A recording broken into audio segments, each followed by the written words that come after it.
I don't trust Gigi. We know that we have a history. She shouts at me things that I don't understand. What do you miss? The smells. The smells. Let's hear it for Gigi and her smells. Lovely hats. And you look like Chagall. Yeah, it's very nice. Designer dress, designer earrings and everything. Vintage. Vintage. Okay, Gigi. Now I've given you your time. Don't talk to me anymore, because this is my show and not yours. So try not to get in the way. I used to live in England. My wife is British. My 3 kids were born in England. I lived there from 1989. I lived in England from 1989 to 2001. We moved back into this country in a month before September 11th. So I have many, many wonderful French memories. When I was courting my lovely wife, Jemima, where are you? Wave to me. There's Jemima, everybody, back there. She hides. Jemima and my 3 children were all born in England, as I said. And when I was courting Jemima, I used to take her to France for the day. And this is so cool because you can drive down to Dover and you can get on a car ferry. And I'm going to tell you something that I have never told 1,000 people before. But what we used to do, and I could only do this because I wasn't making any money and I didn't have any money and I was just courting Jemima, so if I just showed her a lot of flash, maybe that was going to be a good thing. So I used to take her in my car. We used to drive down to Dover. We used to get on the car ferry. And the reason I could afford to do that is because booze companies in France would give you free car ferry if you came and visited them and spent like $100 in their place. So I used to empty out the back seat of a car, fold down the seats. I said, come on, Jemima, let's go to France for lunch. We used to go down to Dover, get on this car ferry, go buy $100 worth of booze, and we used to go to Boulogne for lunch, or Calais. Isn't that romantic? And everything they say, all of our prejudices that we have in this country about foreign people and all that, it's all absolute baloney because the French were welcoming. They loved my car full of booze that I bought more, because you can buy wine for like $1 a bottle in France if you want to. Are you bored with this story? Should I just conduct a little bit? Okay, let's do some Offenbach. Offenbach, the king of the operetta. This is to all you have to listen. I've asked a couple of our soloists. They have cadenzas, clarinet player Deb Morris and our concertmaster Sharpo. They've asked them to insert something very French into their cadenzas. We have 2 cadenzas in this piece. So I beseech you to listen closely for when those tunes come up.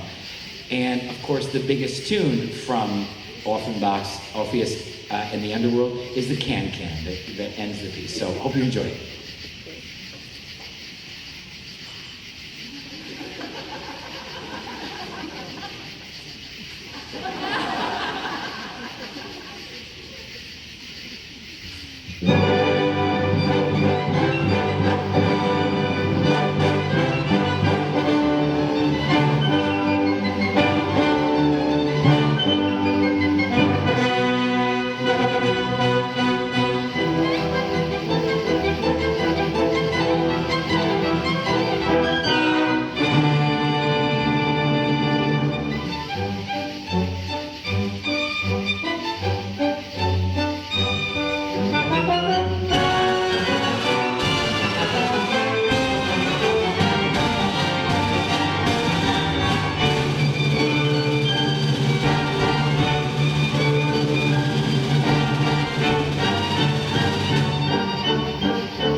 That was Act 1. This is Act 2.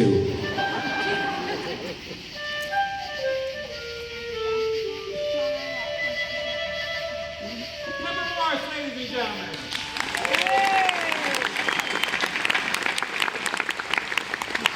Can the men take off their jackets, may they? Yes, yes.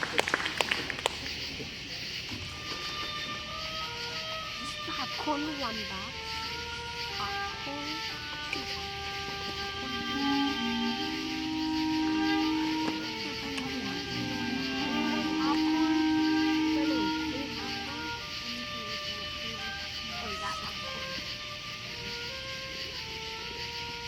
Take my sock, my shoes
West Suburban Symphony Festival Orchestra Brass Section, Can Offenbach.